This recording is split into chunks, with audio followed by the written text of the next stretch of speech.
Hello guys, welcome back to the channel, and for today's video, I will be talking about the IT security tasks and responsibilities that I do at work.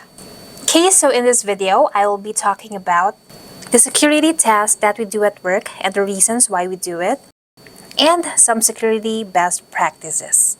So I will be talking about my experience as an all-around IT supporting our company. Security is still a part of what we do and responsibilities working in IT.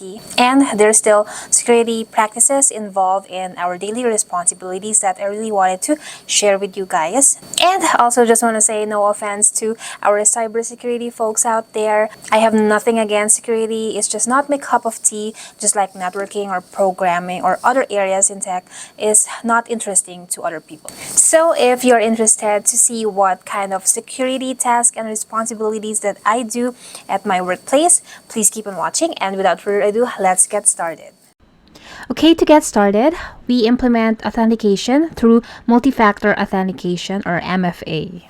And of course, some of the reasons why we do implement authentication in our companies is for enhanced security and to prevent unauthorized access. So where I'm working right now, the system that we use is called Okta. This is the authentication software that we use to implement MFA for all of our users and devices. So at work, we typically just set up MFA for users' devices, especially if they have new phones, and we do it more often with the new hires. And we typically assist them in installing the app on the phone and then setting it up with our system.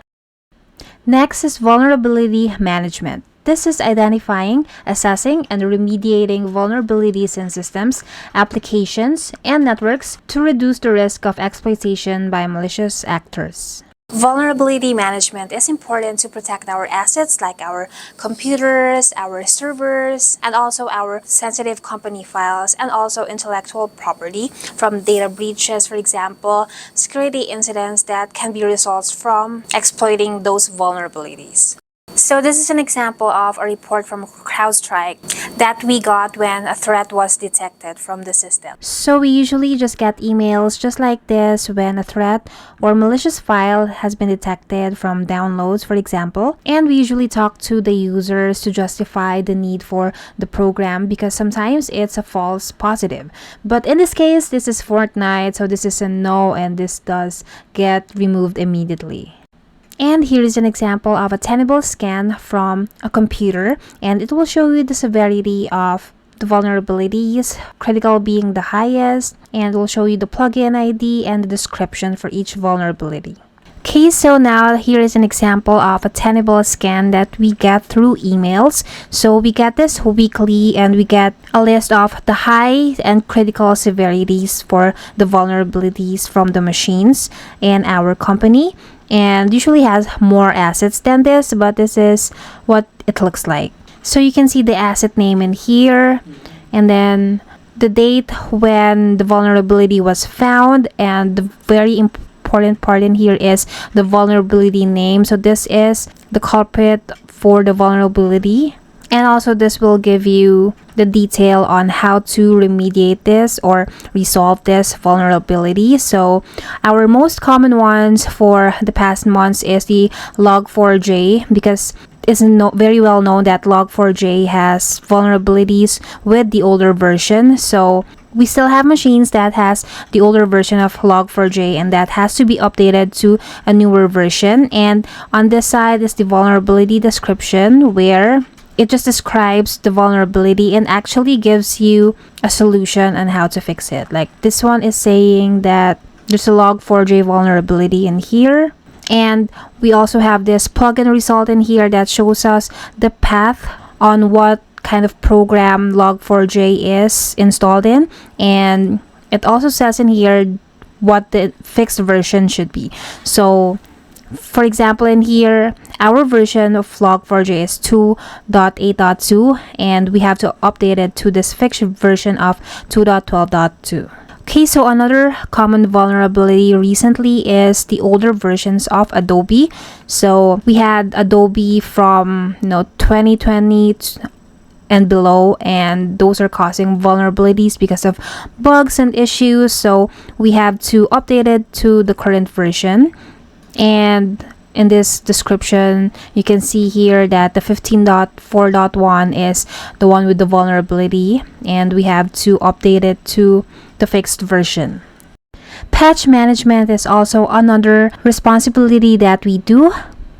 This is regularly applying security patches and updates to operating systems, software, and firmware to address known vulnerabilities and enhance system security. So we do the monthly patches, and it's automatic for all of the user computers, but for important computers like servers and production computers, we do it manually because sometimes before we reboot the machines, we have to do something special like restart services and such, so that's why we do it manually. Another thing that we do is security awareness training. So this is providing education and training to users and employees on security best practices, common threats, phishing awareness, and the importance of safeguarding sensitive information. Examples of this are sending phishing email tests to users on a quarterly basis, and also sending emails on security best practices and tips, especially when creating passwords. Another one is implementing firewalls. We have a specialized corporate networking team that handles all of our firewall policies, so our firewall work is limited to just whitelisting and blacklisting IP address on Palo Alto, which is the system that we use for firewalls. And last is implementing encryption. So we use BitLocker to encrypt the drives on our computers, and we use F5 VPN for our VPN for our remote access, and we use KMS or key management systems to protect encryption keys from unauthorized access or tampering. Okay, so that's it for today's video. That's a summary of our security responsibilities that we do at work, and if you have any questions, please feel free to leave it on the comment sections below. I hope you enjoyed watching, and I hope to see you guys in my next videos. Thank you so much.